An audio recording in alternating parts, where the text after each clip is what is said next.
Okay, so just continuing on that. Um, yeah, so like learn to like love yourself. That was a big one, right? I kind of already know that on because I also like to study spiritualism, right? And when you meditate, you're actually detaching from your thoughts. You're detaching from things. You're understanding that you are separate from the world. You own nothing. In fact, we don't even own this body because eventually we die and we leave everything behind, including this body. So being able to have that separateness, even in a relationship. So me and my wife have this thing where it's like we are separate. We understand, and just me knowing mating intelligence and sexual selection, I said, if you can find a better guy than me, then leave, right? Then choose him. He's the winner, right? He's the winner, so he can have you, right? And actually, I think there's an understanding that it works both ways, right?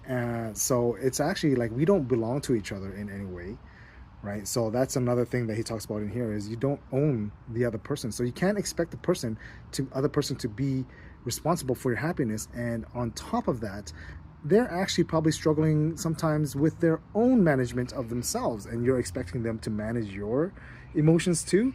That's actually like demanding a lot in a relationship. So make sure that you're happy with yourself, and having a loved one there for you is actually just the bonus on top of that. So choose her every day or leave her. Interesting book. Um, Again, he went through the long trial and error.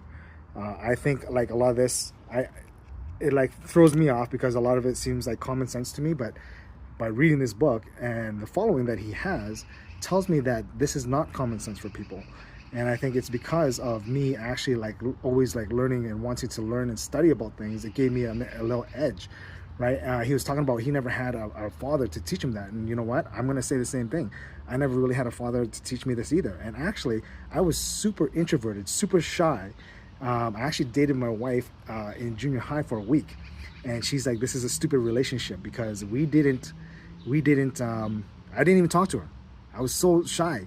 So I didn't even talk to her. She's like, what the heck? What's the point? And then we obviously separated. And then, years later, I ended up connecting with her and eventually getting married to her. So I mean, my process and the process that, okay, we're going to clip this off again.